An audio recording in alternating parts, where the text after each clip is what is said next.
And we are live here to chat about tonight's episode of The Flash, which just ended, and also all the other TV that we watched this week, some of the TV that we did not watch this week in particular.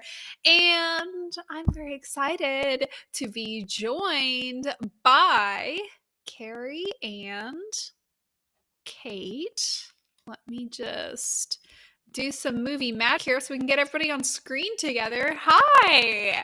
How are you guys? How was your week? Good, how was yours? Carey, I can't hear you all of a sudden. I will answer though. My week was good. We watched a lot of TV this week. We watched a little too much TV this week, if we're being honest. But, can't complain. For a week that contained both the Bachelor finale and the Joe Millionaire finale, it was slightly above the bar that is on the floor. Carey, I think we can hear you now. How are you doing tonight? It's been a month of a week already. It's only Wednesday. Can you hear me though?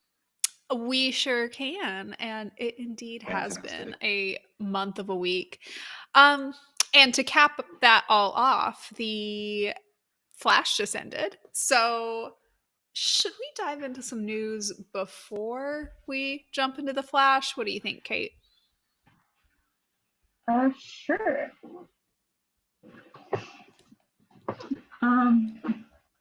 So this week I don't have that much news, but we did get a trailer yesterday from the Marvel Studios for Miss Marvel. It's going to be one of the new Disney Plus shows this year, coming out on June 8th, and it follows a young teenage girl kind of wanting to be a superhero and then becoming a superhero. The trailer looks really good. It's very different from their darker, more dramatic, I guess you could say, TV series that we have seen in the past, but it looks good. So yeah, I'm pretty excited about it. It looks kind of interesting. It's Marvel, so there's sort of this range where like it can't be very bad, but it also can't be very good. Yeah, we've gotten our one masterpiece out of Marvel, and I don't expect anything else. Yeah, our anomaly. And then from not this Friday, but the following Friday, we have Bridgerton, and you can expect the following Wednesday to be a whole lot of conversation about that. I'm going to come dress the part. Maybe not, but there will be something Bridgerton-esque about my arrival. I'm so excited. Kate, I really tried to keep my expectations low. There were, so many things that we're kind of nervous about, but every day that goes by, I was like, do you know Bridgerton's almost here? Mm-hmm. Ma'am, yeah, I think there were certain announcements made several months ago that both of us have been kind of wrestling with how we felt about it, and I think we've reached the point where expectations have gone so below ground that we're just excited for whatever is going to happen. Right. Just to see the storm fall. There was a new teaser that came out of like Penelope and Colin content, and I was like, okay. I tried to watch it, it wouldn't load. I tried to watch that, it wouldn't load, but then I also got an Eloise like little character teaser with Whistledown's voice over it, so I'm excited. So excited. Ready to be massively disappointed. Yep. Any other news for this week before we jump into a live Flash reaction? Not really, no. All right. Well, show of hands. Who just finished watching The Flash? It's just me. Oh, no, Carey, you are there. There's just a delay. I saw the last maybe 5 minutes of the episode. Yeah. Honestly, that's enough. That's more than enough. That's what I'm concerned about. Yes.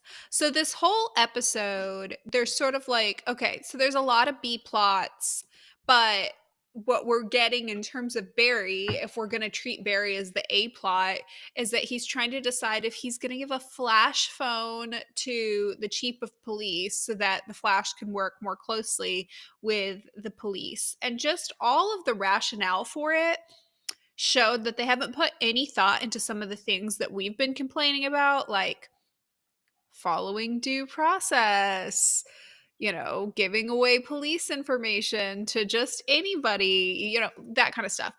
Like, there's this whole conversation where he's talking to Joe and some others, and um, they're like, well, you gave me information that was privileged. He's like, that's allowed. You're family. It's literally not. It's literally not. It's not allowed. You are breaking the law on taxpayer dollars.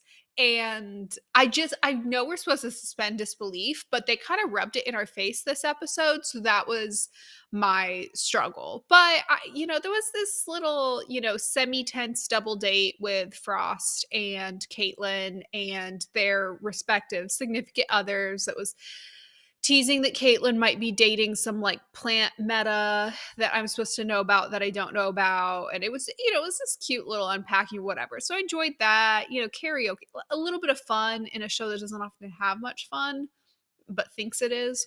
So that was all right. I would give this episode maybe a 2 out of 5, maybe. And 100% of those positive stars go to, I guess, the Caitlin and Frost storyline, and that wasn't even that good. The little teaser at the end was interesting, though, and you would have caught that because you watched the last few minutes. What did you think of the whole Iris's eyes are glowing green and she's losing memory? Can I come back to that for a second? Yes. Because I have sort of a question and something I want to say as it relates to how justice and law enforcement and the legal system is handled primarily on the Flash, because that's essentially what he and Joe's job is, and just sort of the Arrowverse and just sort of superhero shows in general. Mm-hmm. I would really appreciate if they took the time to sort of explain how these vigilantes sort of factor into the legal system, right? So say you are Joe Schmo out on the street and you are robbing a bank or whatever it is that you're doing, and some vigilante, whether it's the Flash, whether it's Arrow, or Superman even, right, comes and apprehends you, right?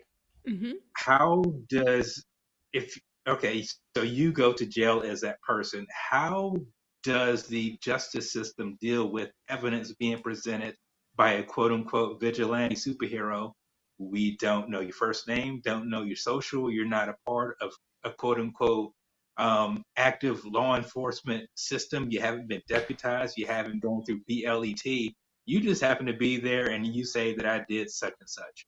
And I know this is how these things work in superhero shows. I mean, we've seen it all over the place. But I would just appreciate if in The Flash, where you have two of your main characters, well, actually three of them, who are in law enforcement and jurisprudence, if there was an opportunity for some sort of explanation in terms of how they fit into the practical machinations of how law enforcement and jurisprudence gets done. Because I would love to see Barry or anyone on the stand sort of talking about chain of custody or evidence or whatever the case may be. How did you come to this conclusion? How did you gather this? How did you gather that? And I know this isn't Law and Order, but I just think, and I'm sort of going off on this tangent because I was sort of disappointed in the last week's episode of Superman and Lois, because they did not take full advantage of the opportunity to explain how the justice system works in these superhero shows. So obviously Barry's connection with Joe was sort of organic because they were related, and it's like sort of you can hand wave it away in terms of how does he fit into this law system. But the fact that he's working with someone different now, I just think it would be a good opportunity to sort of explain that. I'd love to see like someone who got arrested, some sort of defendant, some sort of villain, say, hey, I want to take this to court because I want to cross-examine Barry Allen or the Flash on stand. I think that would be fun.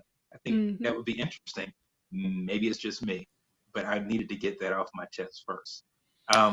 I don't think it's So there. just you, and I'll also note that they never address the fact that nepotism frequently comes into play with regard to messing up chain of custody or avoiding due process or, anything that would in the real world invalidate a piece of evidence or invalidate a confession or make it inadmissible in court.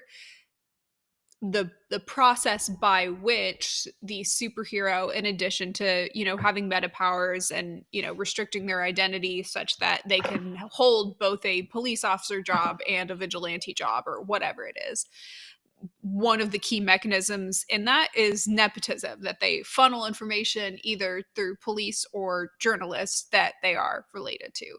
And this show has both of those things, and they refuse to address it. And I also think that one of the reasons we're asking these questions, I mean, we might be asking these questions regardless, but one of the reasons we keep asking these questions is because the show is not allowing us to suspend disbelief. I suspended disbelief in the Caitlin and Frost scenes. I expected no realism. That was just absolutely ridiculous. Two people playing one character in one scene. Carey, it was nonsense, but it was kind of cute, cheesy, whatever nonsense that moved their characters forward. It's when they're not allowing me to suspend disbelief in a character that I will start questioning, and we also, I mean, I'll speak for myself. I also don't trust Barry's morals and ethics. So it's not that I am like the people of the city just believing everything Flash says. Totally agree. But and so I'm glad I got that off my chest. But to answer your question, not really knowing much about how I guess this sort of speed sickness that Iris is suffering from, I don't know exactly how it works. But I think that tease was really interesting because it gets to this sort of whole issue in terms of what is her reality, what and how she sort of navigates that. Is she losing time? Is this something that's permanent, fatal, whatever the case may be? But it creates a mystery that I'm sort of interested to see how they sort of play with it and sort of the impacts of it. So that tease was, I guess it did its job because I'm interested and intrigued now. I think she's pregnant. Hmm. I think what it was is sickness because she's pregnant with a speedster. Hmm. That hmm. That sort of makes sense. And I guess I think we had this conversation before about so are the kids, are they twins or was one born before the other? I know I didn't I necessarily want wish to I go could down this answer that, rabbit but hole, but unfortunately, I've avoided all knowledge of the twins at all costs. this is so the question is, okay, so this Kate's speed face when I sickness is said happening. Iris is pregnant is I know, hilarious, I by know. the I, way. I was looking at it I'll as well. explain in a So second. so because the question's got to be, oh, good lord, how'd that happen? Um, But okay, so say that this sort of problem from her speed sickness is exacerbated somehow by a pregnancy. Um, that's really an interesting take because on Legends of Tomorrow, spoiler alert, um, Sarah is pregnant, right? Mhm. And part of that pregnancy is that apparently her child is, and I know this is sort of going down a rabbit hole, but her child has taken on somehow she, well, not somehow, I know exactly how she got the powers of essentially invulnerability almost, or at least immortality to whatever degree she has it. So now the kid has that power. So it's interesting to see how both shows in a different sort of way, if that is indeed the case, that Iris is pregnant, sort of plays with the pregnancy and what that pregnancy sort of impact it has in terms of a superhero show that we have here. It would be really interesting. Kate, would you like to share with the class? Yeah, I haven't seen any of this, but you described that she was sick. It has something to do with time travel. And just knowing the CW, a cool idea for having a wife of a speedster who has probably experienced more time travel without the actual ability of time travel than any human being probably should, the idea of having some memory loss or sickness induced by time travel is a very interesting concept, especially with memories, length of time of life, everything else. But it's a very high mentally stressful concept. But you know what isn't?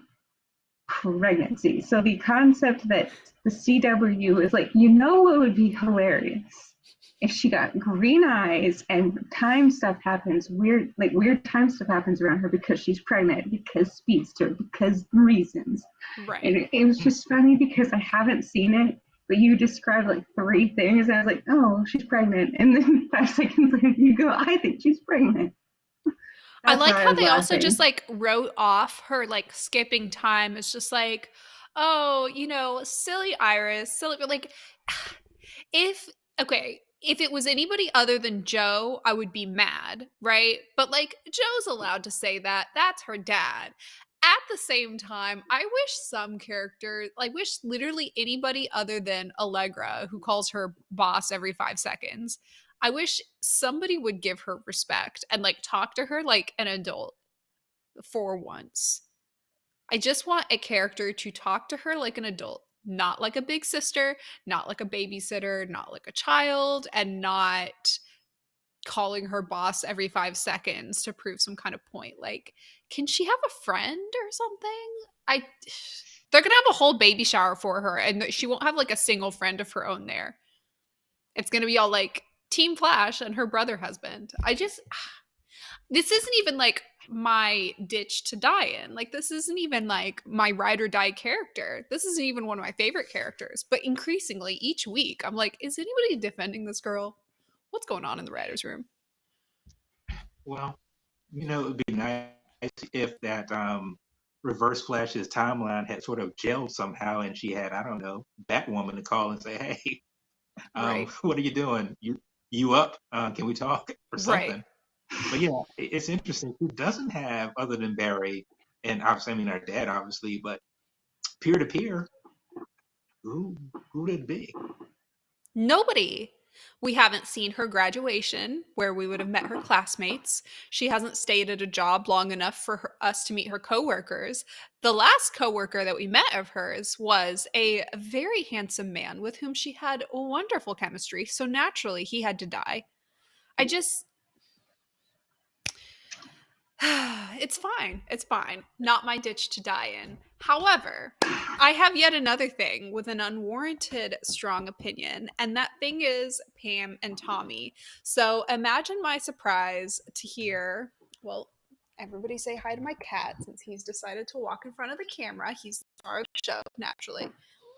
Imagine my surprise to hear that Kate also has some strong Pam and Tommy opinions, and I would like to hear them because I bet we have the same ones. Please note, neither of us has watched almost any of said show. Say hi, Bishop. He's not going to say hi. Go ahead, Kate. I would say that I have strong opinions is a strong suggestion. I went into it wanting to watch it because I like music history, I like things like that, and it was the right amount of music history, right amount of dramatic reality that I was mildly interested. I knew there was going to be some problematic stuff happening because of the story that they were telling, but oh well.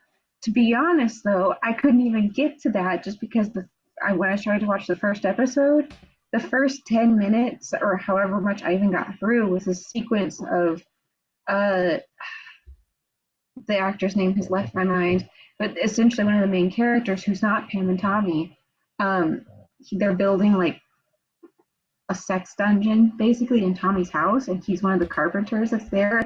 And it's like a Charming. sequence where it's just you hear and like I have watched plenty of mature content. It's not something that I typically love to have to watch, but I watch a lot of shows that have it in there and it serves a purpose.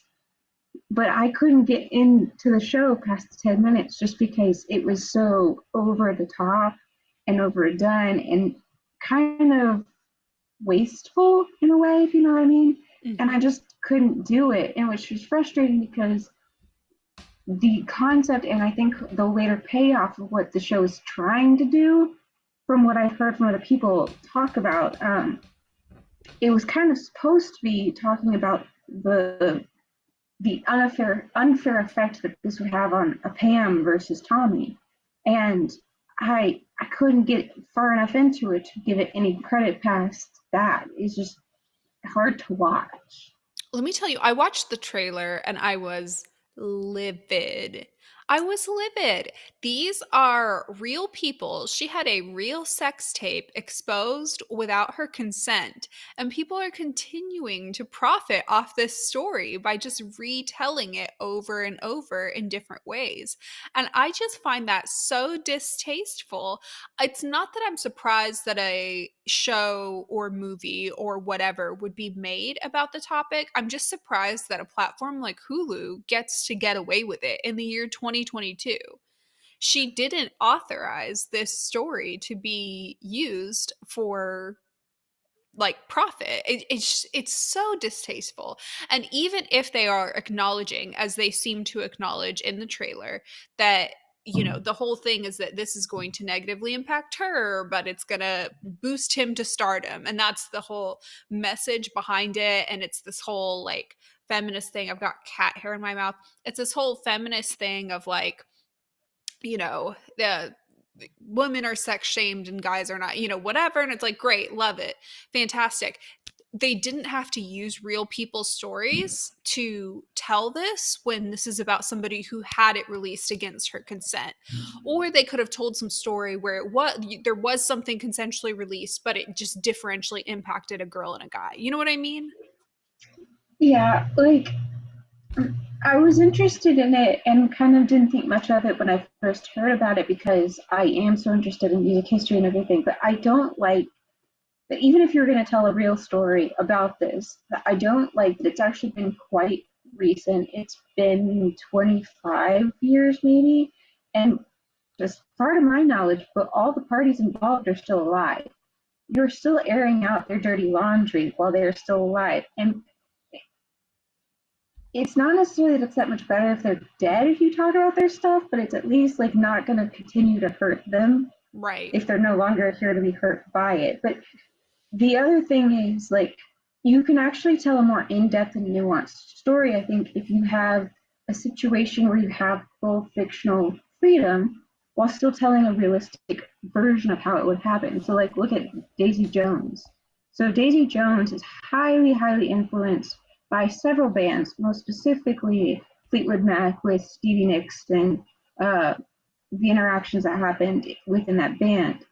But it has influences from other bands. It has events that were probably pulled from other people, but it's not necessarily airing out anybody else's dirty laundry. It's just kind of saying, this is the effect. We have seen this happen over and over again. This is the public response to things that happen like this, and how it affects her versus him is so different because of how we view these things in a male or female light. So I was interested at first and very quickly felt discomforted by the kind of hypocritical stance of we're going to try to talk about how she was wronged here, but then we're still wronging her by doing so, which Right. is kind of distasteful. And then the production, it's like the package itself, I couldn't even get into it, even if I could let that go enough to watch it because it was so over the top.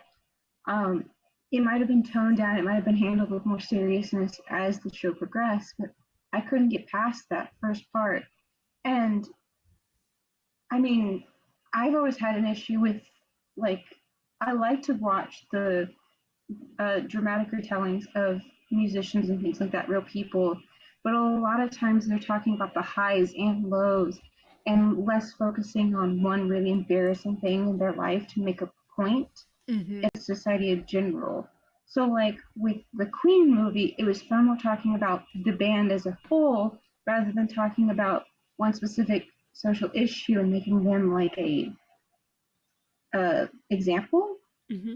But with the Pam and Tommy situation, they're hyper focusing on this one set, like one event, one series of events, and kind of prophetizing off of her pain and her embarrassment. And the whole thing, the more and more I thought about it, more and more I watched it, I just got really uncomfortable with it. I did not like it. Right there with ya. Well, I just wanted to spotlight that since you mentioned it, and I also was livid about it as the sort of what we're not recommending this week. But it transitions well into what else we watched this week, which for me is going to be The Good Doctor and The Bachelor and Joe Millionaire finale. I know. Embarrassing, but I won't stop. But I don't need to go first. Carey, how about you go first? What else have you watched this week? Well, thanks to one of a family members' generosity, I had the ability to get some access to HBO Max. Hey. Um, so yeah, exactly. Um, I binge watched the second season of The Righteous Gemstones. Okay. Um, it was sort of a bit messy, but if you know the show, then that's sort of the intent, right? A little bit shakier than the first season, but it wound up well, so had a good time watching that. I also finally watched The Suicide Squad, not to be confused with Suicide Squad. Um, it's better than the first one. I Okay. mean, that's not saying a whole lot. Um, but it was better than the first one. Had a good time watching that, and I have seen the first, maybe the first two episodes of Euphoria. I think, what is it? They just finished their second season, right? That's right. So I've got some catching up to do there. It's full of some interesting and intriguing characters. A bunch of folks that if I saw them, I'd probably cross the street when I saw them. Yep. But for television show, I'm all about watching them. It's really really interesting. It's sort of like it's like watching sort of a beautiful painting of a car crash, and it's like you certainly want to watch it, but you kind of sort of feel bad about watching it at the same time, What if a that good makes any sense. description. So yeah, that's what I've been watching on HBO Max. The only other thing that I've watched is I am up to date on the um, Snowpiercer, Snowpiercer. Watch it if you get an opportunity. Um, and I think that covers all my bases. Obviously, Superman and Lois is off this week, so Nice. that's what I've been watching. I am so excited to hear what your thoughts are and continue to be when you continue watching Euphoria. Season 2 in particular, there's a villain who pops up in season 2, and I think she's one of the better villains I've seen on TV recently. And it's always interesting to see people's reaction to her in particular. So looking out for that. Okay, the camera's out of focus, so I will briefly go into what else I watched this week. Now, we're going to start with The Good Doctor because we're going to start from a place of respectability. Now, I've been talking pretty much nonstop to anybody who will listen. The Good Doctor is really, really good at writing like difficult female characters. And this latest episode was what I'm going to overuse the word difficult, but it truly can't be helped. This latest episode was one of the more difficult ones as they had multiple characters kind of facing the consequences of their actions, kind of coming to a peak, a near breakup, a near lawsuit, a near company collapse, that kind of thing going on. And consistently with each one, we saw them face like the full ramifications of their actions and then some. Like, not only were they not let off the hook, and by they, I'm talking about multiple women in their storylines, not only were they not let off the hook, the girl who, was potentially about to lose her relationship because of some choices she was making, the woman who is potentially about to lose the hospital she directs because of choices she was making, the woman who was about to lose her job because of choices she was making, all of which, some of which I was taking their sides, by the way. some of which are opposing each other. All of them face the full ramifications for their actions, and at no point did it come across like they were being shamed or made to look ridiculous or like the smaller person or given some undue level of disrespect. I am just so impressed. The stories themselves are just fine. Like, they're interesting. They have really good guest stars coming in. I know Kate mentioned she saw Allie and AJ were on there. They were on there last week. This week, I'm trying to remember who it was, but there was somebody playing like there was like a mother and a surrogate mother, and whoever it was playing the mother was like a big name as well. So I don't know what's going on, but the show's getting some big names. But like, the story itself is only okay. But I'm telling you, whatever they've got, maybe it's just this season because it was only like they were so on how they were writing women before, but end of last season and throughout this season, just so good. This latest week's episode was like one you could kind of almost watch as a standalone to that effect. Just really excellent. Despite the fact that, like, on a general scale, you see like a lot of women not succeed in the latest episode. Now, let's talk about what's hurting women and the feminist cause, and that is The Bachelor and Joe Millionaire. However, Joe Millionaire was really interesting, so I'm going to let them get away with it. The finale happened, and I'm going to spoil it because both of you love yourselves and are not going to watch it. So, there's two guys, recall. One of them's a millionaire, one of them's not a millionaire. The one that's a millionaire picked the hard to get girl, having gone after this like one specific girl who was like all in on him. She never even looked at the other guy. They were so compatible. They were so like, you know, every possible way. The girl's name was Annie. He was like dead set on her. And then there was like one girl that was kind of like hard to get, and literally till the last week was like, yeah, I don't really know who I'm interested in. I don't really know if I'm interested in either, whatever. He went for her, and they're still together. I actually think they're a great match. I thought it was a hilarious twist because the other girl, like, it was like they were cute, but it was, you know, it was kind of one of those things where it's like I could see them going on like 3 dates after the show and never seeing each other again. But the girl that was like not really interested in anybody, he picked her. It was great. The show doesn't end in an engagement, but they're still together and they're moving in together. Like, and they've been together for like, I guess 8 months at this point. So the show worked for the millionaire. For the non-millionaire, he had his eye on what he very clearly considered to be the hottest girl in the group. Different strokes for different folks, but she's definitely the type that many people would probably consider her to be the hottest of the group.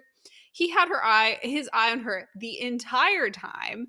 She I don't know how to say that she's like very hot, but she just wasn't pleasant to watch. She wasn't necessarily what one might consider the nicest person in the room. And I say this with a soft spot for the not nice people in the room. Anyways, he likewise took a turn, picked a girl who happened to be very rich, was worth over 10 million herself, and they broke up in like a couple weeks. So that's what you missed on Joe Millionaire. I'm like, wow, shocking. It worked for the millionaire and not the millionaire. Hold the presses. Anyways, on The Bachelor, the guy who I said didn't love women continued to act like he didn't love women, and all the women left him basically, / were sent home / had to be begged to stay to the end. And then randomly after the final rose, he ends up with like just dating like one of the girls from his top 3. And they're trying to spin it as this story of like that's who he liked all along, as if we don't have eyes, ears, and can tell that she looks like a Disney plant who's been paid to do this and will break up with him the second that she's contractually allowed to. That's what you missed on The Bachelor. Thank you so much for listening. I know you were on the edge of your seat and were listening with bated breath, truly. I'm just interested in one Yeah. thing. Yes. Has there been any sort of data that's been kept for, say, like the last 5-10 years or whatever the case may be, that sort of keeps track of the success of relationships that result from these reality shows? I'll be honest, I would suspect that they probably mirror sort of quote unquote regular society, right? I But wish it mirrored particularly regular want society, but it's worse. of these shows, like they've got a higher rate. Like, well, okay, I guess if you compare it to a dating relationship, probably mirrors it. But if you consider it like the success rate of like engagements and marriages, far worse than a typical success rate for most engagements and marriages. So yeah, I sort of throw that out because I don't know that anyone suspects that even if it's a marriage show or an engagement show, I don't think that anyone is going to actually suspect that these things are going to happen and work out. But just Right. in terms of sort of, hey, this is, I know we call this the Bachelor or whatever the case may be, it's an entry point to dating. And so I suspect it probably works just as well as dating does without the cameras, without the scripts, without the location. So if it's fun, right? I have a lot of fun watching it, and I personally couldn't care less if they go on to date afterwards. I treat it as if it's fictional. Like people will say, "Oh, these shows are scripted. Please script them better. Script them more. Give them lines. Let me script them." Like I'm totally fine with them being scripted. I just want to be entertained. This latest season was a crisp, 3 out of 10, and all 3 stars go to the woman who ditched him. 2 women ditched him night 1. That should have been the writing on the wall.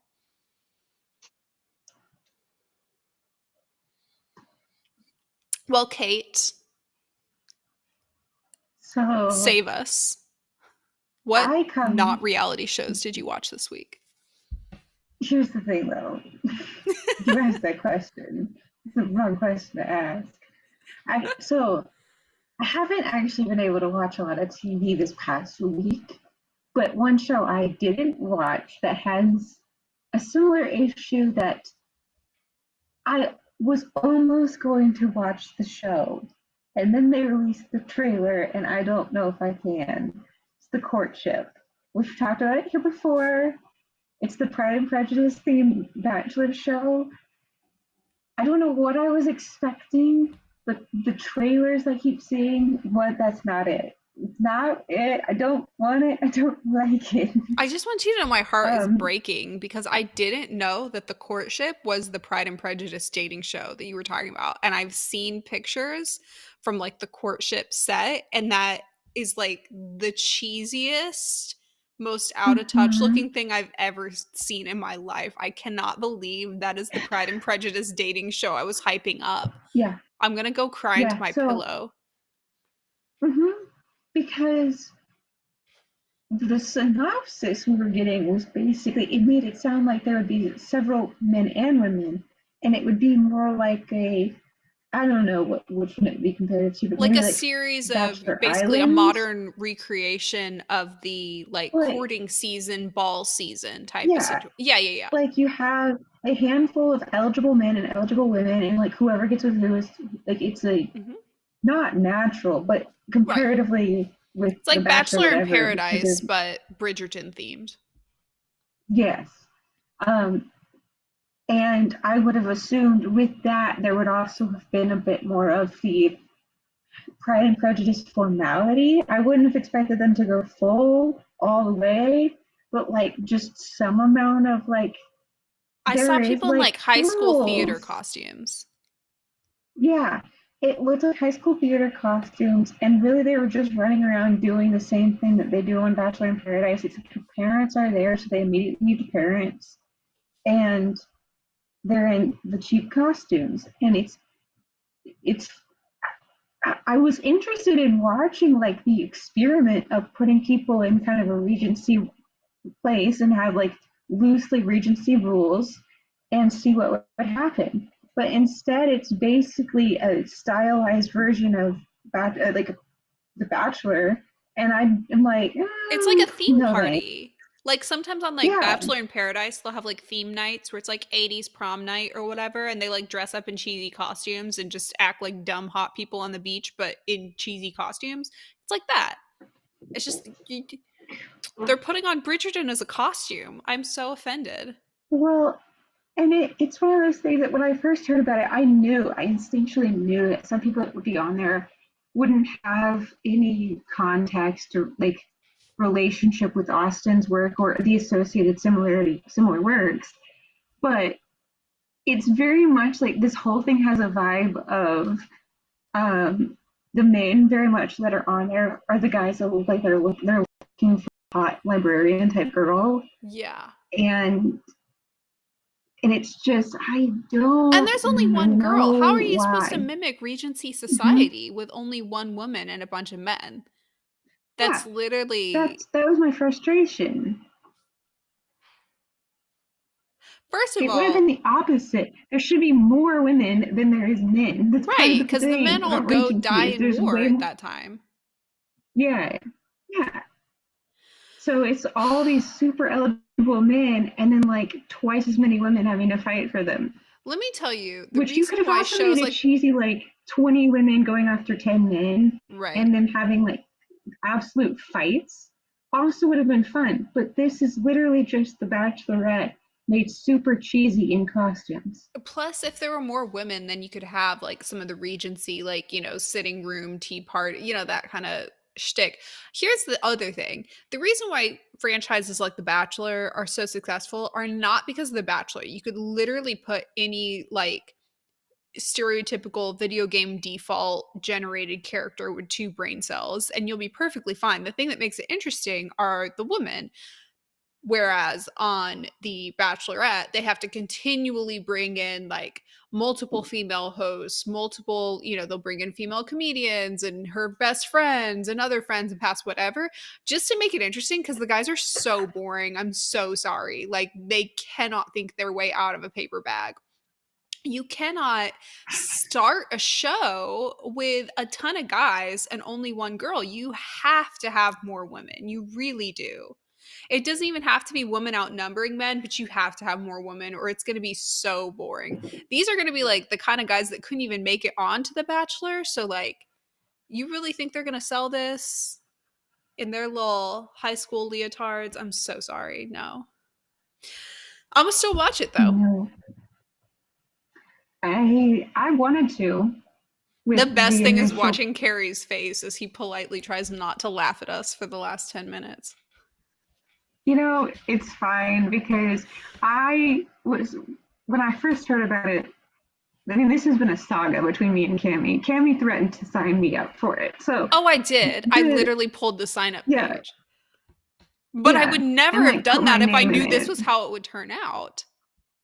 No, but the it's just frustrating that it had so much potential to be such like it had potential to me to be like the best parts of the dating shows mixed with like the Great British Bake Off, Yeah. like the wholesome vibes mixed with the drama and just utter chaos that could be in a dating show, and then you have more people. And then with the Regency, I would be okay with the whole family being there, which would just add to the drama of it all.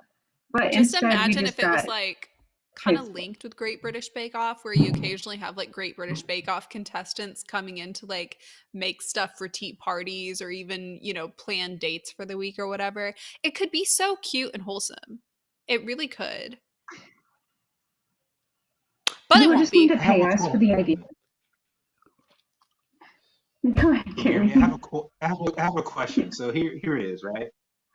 So when this show was being marketed and promoted, was it being marketed and promoted in terms of the product that it is? Was it marketed and promoted as a product you were expecting but did not get? Or I'm just interested to know where that failure happened in terms of it's like, hey, this could happen, and all of a sudden you get something, and it's like, well, what is this? When it was originally promoted, it sounded like Married at First Sight, for example, was originally an American remake of a like experiment in Denmark that was like this really like low budget, but like can we, get experts to match people up. So it was originally very low budget. And if you go back and watch the original season, it's a very low budget and it's very like experiment based. This was kind of, it came across as the same vibe. It came across as very low budget and it came across not based in this idea of like costumes or world building, but more so like what if we were trying to create this sort of like Jane Austen-esque dating experience where you have little like a courtship, like meetings Yeah. in these chaperoned environments or whatever, like replicating Well, a courtship. yeah, and the original title of the show was Pride and Prejudice, an experiment in romance. Yeah. So it was very much pitched as kind of like we're running a Regency experiment, seeing what happens with Yeah. like modern day people in Regency setting. Yeah. And even like when I first saw this over a year ago in one of the Jane Austen fan groups I'm in, I saw the application sheet, which is why I found out about this so long ago. And the application sheet had it kind of presented as like you're going to roam the fields of England and like go from ball to ball and tea parties and stuff like that. And it was still like a very romanticized modern notion of what Regency life would have been like, obviously. But it very much kind of had the concept of we're gonna, with the rules of courtship specifically, we're going to try to push people to like adhere to those rules and see what would happen.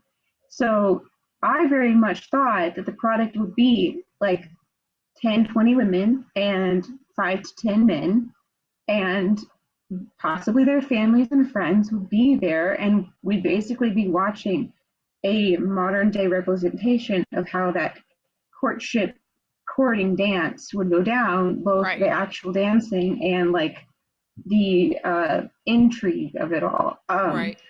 The very much like the Mrs. Bennets. I wanted to see that happen. I wanted to see people be backstabbing to like get the guy that they both wanted. I wanted that, and instead we got very much like the canned.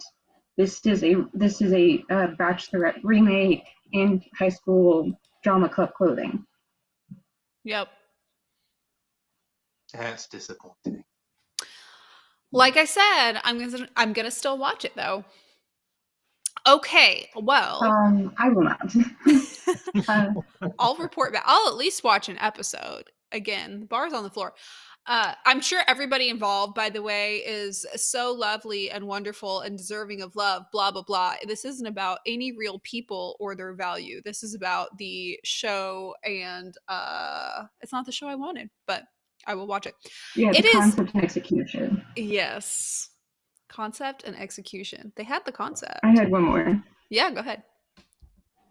So I've also started reading a book that's like kind of to harken back to what Carey said earlier. It's like the Suicide Squad meets the crows from the Shadow and Bone series. Yeah.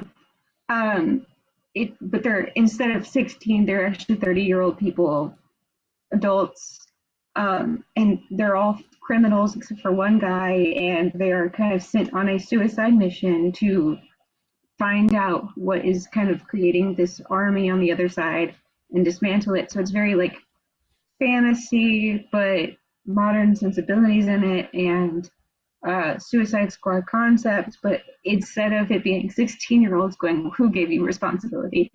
They're 30-year-olds with actual some brain cells, and it's pretty good. It's called The Clockwork Boys and it's by T. Kingfisher, and I've read some of her other things. They're very good.